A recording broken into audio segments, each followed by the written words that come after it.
Good morning, everybody. Good afternoon, actually, should I say. I didn't anticipate the purple, so hopefully I don't seem like a floating head. Is there a clicker? Oh, here it is. So we've heard a little bit about today. Customer experience has come up a little bit, and that's kind of a theme that I want to kind of pull through to this, because I feel like we've advanced in terms of our understanding where the customer is always right. And actually we understand, like, for organizations to win in the next decade, we understand that employees are the second big constituent, and they kind of feed each other. So if you really want to win in the next decade, if you want high customer satisfaction scores, the best possible customer experience, you only deliver that by delivering the best possible employee experience. And that's kind of what we want to talk about today, which is how do we transition from just a customer obsession to a customer and an employee obsession. And I did some research across Unily's customer base to understand who's really making waves in this area. And I'm joined by Kat from SCC, who's going to tell us a little bit about that. Kat, would you mind introducing yourself and your role? Yes, so my name is Kat, and I am the Head of Internal Communications and Employer Brand at SCC. I have worked at SCC in a previous role back in 2018 for several years, and I've actually recently returned back as their Head of Internal Communications. Amazing. And my name's Kaz. I got a little bit of an introduction there, but I work for Unily and I look across our thought leadership. So I do research on the latest trends in employee experience, look across our customer base to see who's really moving the needle, and to share that at events like these. So the reason we picked SCC was because that kind of moved towards an employee-first culture, and you'll see exactly how they're doing that, and I'm hoping you can kind of take away some quick strategies or things that you can implement in your own businesses from that. But before we do that, would you tell us a little bit about SCC as a business and what you do?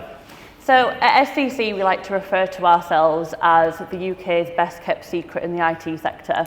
And the reason for that is we might not be one of those big sort of global household names that you might often hear of, but actually we support a lot of those big household names that you hear of. So as an IT company, we sort of provide the sort of IT infrastructure that's supporting a lot of those clients, anything from a full IT managed service, which could include a service desk offering, anything from software, hardware, licensing, you name it, any IT needs and requirements, we're there as a company to come in and help. So that's pretty much who we are as SCC. A little bit about also just in terms of internal communication. So at SCC we have a intranet platform, which I will talk a little bit about as we go through. Which is Evie, right? It's Evie, yeah. So we use Unily as our intranet platform, but we give it the name Evie. We wanted to bring it to life and give it a personality. So Evie stands for everyday increasing engagement, because increasing engagement is exactly what we were aiming to do. We liked the idea of using like a feminine name in a very sort of like male-heavy environment of which IT can be. And we have this sort of owl mascot as being like the all-knowing and knowledge and communicator. So this is a little bit of our homepage on Evie. I like the branding work you put in there as well, because it's the name I never forget, and we invest in all our branding externally, and it's kind of starting to put that same effort internally as well, which is great. So why we think creating an employee-centric culture is really important is because now the data's starting to come out around what is the cost of that. So for those of you that are looking to kind of make business cases for employee experience programs, there's some really worrying statistics out there in terms of the cost of that. So this is one from Gallup, which is about quiet quitting, and I know that's like a buzz term at the moment, or it was at least last year, but essentially it's just a new term for something that already existed. And we now understand it a bit better, and that term is disengaged employees. And so creating an employee-first culture will allow us to put them back in the frame, and essentially reduce some of that lost productivity, connection, collaboration, innovation that comes when we put employees center mind.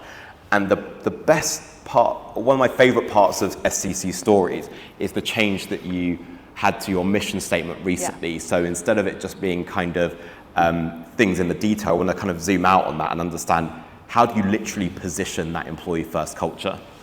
Yeah, we recently sort of amended sort of our mission statement, and we now, our ambition is to be the most customer and employee-centric IT systems integrator in the UK. I think we did a lot of learning through the pandemic, like a lot of businesses. I think it really brought to light, we already knew our people were important, we knew our customers were important, but I think it really shone a light on actually that real importance. That actually without our people and our customers, we're not anything. So this is really at the heart now of what we're doing at SCC. Yeah, I like that you literally put it in the name, because a lot of people in their day-to-day work will revert back to things like the mission statement and the values, and if you're not representing the employee in those key areas of the business, then it's easy for people in their day-to-day work to not think about them or not consider them. So there are kind of 3 pillars to the employee-centric culture that I identified and I wanted to kind of deep dive into. They are how you kind of create a culture that's stronger together. By that I mean you unite your employees and are able to create this kind of stronger together, better together, we're one whole SCC, and it's very reward and recognition led. The second one is how you support employees and the kind of modern diverse workforce, and we've got some interesting research that talks about what the modern employee wants from their employer, and you've got a great story there. And the third one is this kind of more employee listening led, and I know the session before spoke about how it wasn't necessarily survey fatigue, but it was about inaction fatigue, and I love that. And we kind of look at actually maybe the way to move forward is this kind of like failing fast, quick listening and action, rather than these just once a year employee engagement surveys, and moving to kind of quick listening. They do it in like Ted Lasso, if anyone watches that, great program, by the way. So the first one of those pillars is stronger together. Would you tell me a little bit about how you create a stronger together culture at SCC? Definitely. When we launched the EV platform, one of the things I was really excited about was this kudos element.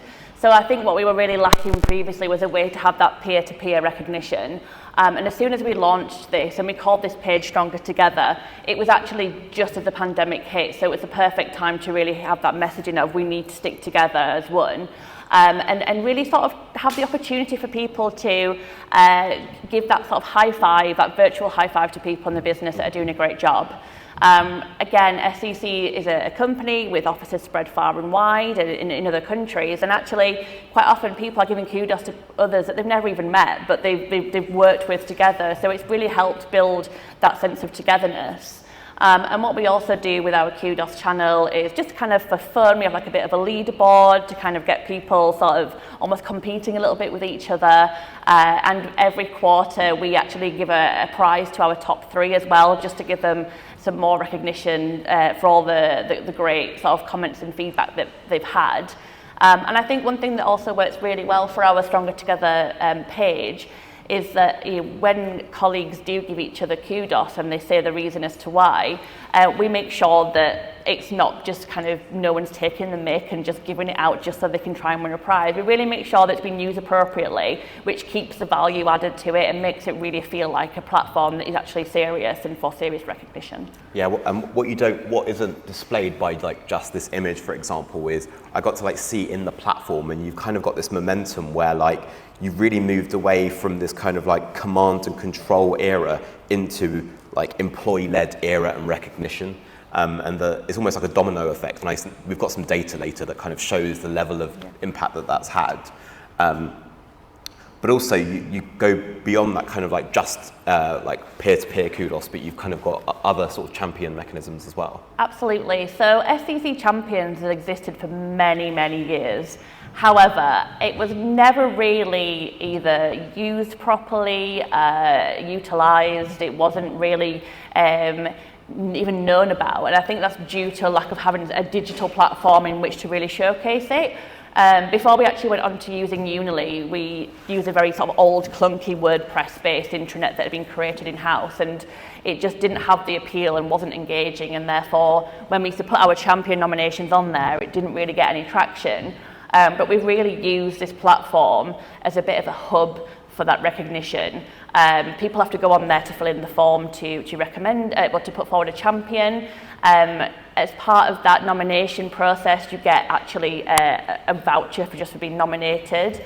Then once a month, our chief... So your champions are your are employee-nominated people, kind of like a... So it's colleagues nominating colleagues, but then once a month, our exec team choose out of those sort of nominations an overall winner for the month. And then those overall winners for the month have the chance to go on a sort of once-in-a-lifetime opportunity trip to somewhere usually quite exotic or fun or far away. And again, the platform's been really good in that we can actually then put on these videos and showcase the kind of things that people can do and take part in. But yeah, it's a real mixture of colleagues sort of nominating each other, but then the exec looking at those nominations and then picking out those real key performers or those stars, and then giving them like that extra recognition, that extra opportunity. Amazing. So when you kind of put those two things together, what you get is really moving away from the mindset of like traditional departments and structures, and we think in our teams, but actually this whole organization momentum of like we are like champions that reward each other, and we kind of move forward together, which I really love. The second pillar that I wanted to talk about is supporting the modern diverse workforce. So if we're talking about an employee first culture, part of that is kind of recognizing the different types of employees that work for us. And ahead of this, I did a bit of research to understand like what does that mean. And for those in the room, what that means essentially is that the employees that work for us are changing, both in terms of their demographic. So as we see baby boomers start to leave the workforce, they're replaced by Gen Z. And whilst it's not explicitly a generational change, there are some changes there that mean that the way we need to work for them are different. But also our workforce has new worth it equations. By that I mean, it's not just about throwing money at the problem. There are things to do with the way we care, who we care about, who we work for, and we also want to work for more diverse organizations, both physically in terms of different types of people from different walks of life, but also understanding some of the accommodations we need to make for different types of employees in the workforce to make them feel supported. So across all of these areas or research areas, what that means is if you want to support the workforce and be employee first, it's not just about physically enabling them to do work from a productivity perspective. There are other ways to make people feel connected and supported. And you have a really great story here. So would you mind telling me a little bit about the work you do in this area? Sure. So we really have done a lot of work to really create and boost our diversity and inclusion at SCC. And we actually have 7 D&I groups. And I feel like sometimes these days, when I look at sort of what we're doing as businesses, it can feel almost like a tick box exercise of having these D&I groups. Yeah. But we really thought about, what kind of representation do we need to have across our business? And of course we have, I guess what you would presume, so we have like a women's group which is called Now, which is our network of women, which is really great. We also have our Reach group, which is our race, ethnicity and cultural heritage. But we also thought a little bit more about kind of other pockets of areas of those kind of colleagues we've got, and we have a accessibility group. So our access group is all about helping those people who have physical, mental or hidden disabilities.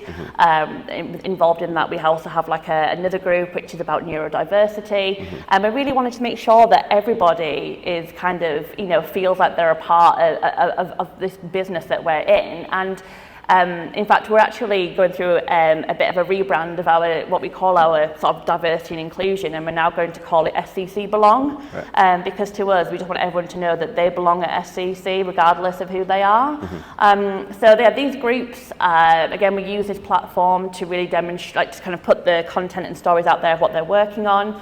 Thanks to some of the work that they've done, we've actually made some really great actions. So with the work that the Reach group have made, for example, we've actually now signed the Race at Work Charter because they brought it to our attention and said, this is something that we should be doing as a company. So having these groups actually is not just something that we kind of do for show and tell. We actually take action away from the things that get brought up in them, and we take them really, really seriously. And that's what I like. When I looked at the platform, it was like, it wasn't just lip service. And I know for a lot of companies, it seems like, yes, they've got the headlines of Black History Month and Pride Month, and you check the boxes on the things you should, but actually you've done some work to delve deeper into the workforce and support different types of employees. Like I know one in 5 employees in the UK have a form of a disability, so you have a large accessibility group, and your platform is accessible as well. So if you're not doing that, that should be a given. So that's really cool. it's also, this is kind of the health and wellbeing hub that you support hybrid and remote workers through as well. Yeah, absolutely. So wellbeing is another sort of D&I group that we have, but it's obviously something, again, that we take really, really seriously. And I'd like to think that, again, sometimes this can look like it's a bit of a tick box exercise for businesses, but I like to think that we really do show how serious that we take it and how much people feel like they can open up about any mental health struggles that they're having or any support that they need. I know that recently, well, it was obviously, yesterday was World Mental Health Day, and I noticed that one of my colleagues within the HR team had posted on LinkedIn about her own mental health and very openly just said, hey, I once had a psychotic meltdown and I really wasn't well. And I really was so proud of her bravery, but not even just for herself, but I'm also really proud of the business that actually she knew there was a safe space for her to say that, and that she knew that as a business that we would actually come to her and be like, okay, well, how can we help you? Yeah. You know, there was no fear of actually thinking, oh, what my company going to think about that? And again, there's lots of kind of examples of that. We also recently did a menopause event, and we invited in a guest speaker to talk about her experience of menopause at work. And it was actually somebody who everyone could kind of relate to, and that she was actually a former director of our business, and somebody that would never have spoken about it previously. And she had a very open and honest discussion about her kind of journey with menopause. And there was a Q&A at the end, and again, a man who was watching stood up and said in front of a room full of our colleagues, my marriage is struggling, my wife is going through perimenopause, and I don't know what to do, and it just opened up to all of his colleagues. And again, it was so nice to feel that people have that safe space and they know that they can be like that when they're at SCC, and they know that actually we're going to come up to them and give them the support that they need. That was actually, we didn't actually discuss this beforehand, but that's so cool, because I think like if we're trying to create those sorts of cultures where we're supporting employees and people genuinely feel enabled and supported to be themselves, it's not just about that top-down communication of like, we support you. Actually, it's about like sharing those employee stories that like demystify it and also destigmatize it. So like that's really powerful. I didn't know that was cool.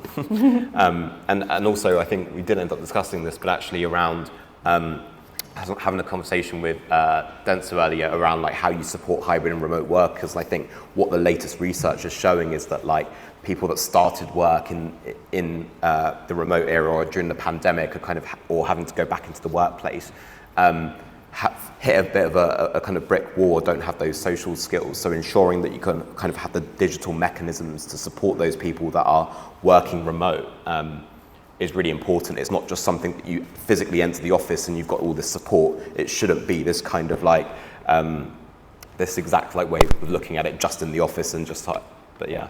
Definitely.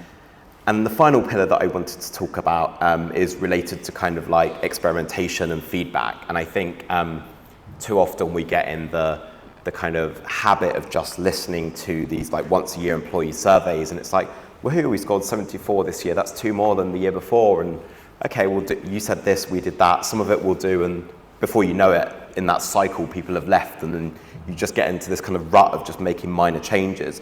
But actually, like a lot of changes that make a difference in the place we work and being employee first culture is listening to the small things that are happening on the ground. So what I love about you is that you, whilst you have those once a year employee surveys, you actively have listening mechanisms and you're acting on them quickly. Yep. And that's what you're starting to show here as well, keeping your ear to the ground. Absolutely. So we always encourage feedback. We want to hear from people. I think one thing that, again, in communications can almost be sort of forgotten about is that communications isn't just about speaking, it's about listening. Yeah. And we really do listen. So whatever feedback comes through to us, I make sure that every single one gets responded to, so people know that we're there and we're listening. Mm-hmm. And in fact, it's been a really useful way for people to put forward ideas and for people to see that those ideas actually kind of come to fruition. So, you know, for example, one person in our sales department gave an idea and said, I think we should reward people who join the company. I think when people join us, we should celebrate that and we should give them some sort of reward for being part of the SCC family. And so we listened and we said, actually, that's a really good idea. And then going forward now, once you pass the probation of 6 months at SCC, we give you a £50 voucher to go spend of your choice. So it's actually, people can see that when they do talk, we do listen. Yeah. And you also, it's that kind of like, what I really like about the sort of internal communications and engagement role is that we're moving away from being like executive mouthpieces to kind of actually being the ear on the ground and actually providing that knowledge back up to leaders so we can make meaningful change in companies, and I love that.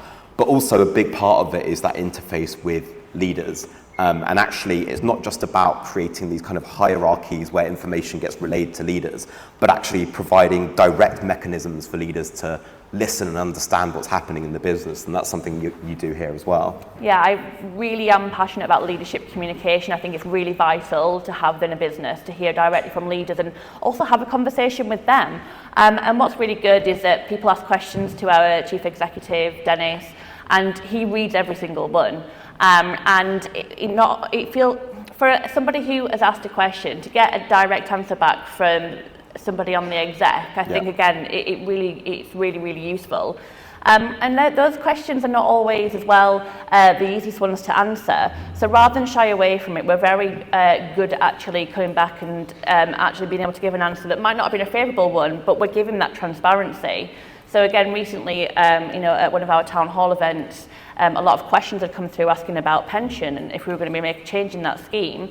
And I said to Dennis, we should answer this question. I know that we don't have any plans, but we should just give an honest answer. We need to have that transparency and clarity. And so actually he gave that answer and said, we can't do this. This is why we're not doing this. This is how we're going to maybe look at it in the future.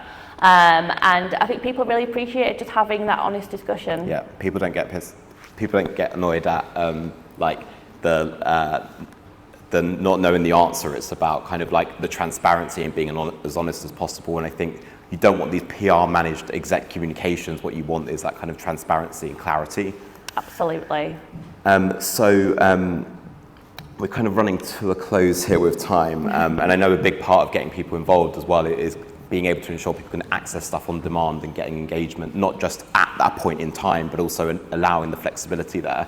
I think that fits in with the hybrid workforce too, and not always being in the office for things, so people can kind of get it when they want to do on the platform. And I think what's really great here is it's not all about the data, and I think data is really important to kind of communicate ROI to leadership, but actually what's clear from your story is that you've built a culture at SCC which is employee first, and you've kind of, that started with the big picture mission statement and it's filtered down into your day-to-day stuff. I think you're particularly proud about the champion nominations, aren't you? Yeah, really proud. Like I said at the start, traditionally they weren't very well utilised, and where we might have lucky to have 4 or 5 a month, and now have about 40 or 50 a month come through. I think it really shows how well now it does work on using the platform that we do. Amazing. Thank you so much for telling your story and lifting the lid on SCC and how you built that culture. I don't think we have time for Q&A. However, we are at stand 21, so you can scan those QR codes, get us on LinkedIn if you want, or we're happy to take questions at the stand. So thank you so much, and thanks Kat from SCC. Thank you.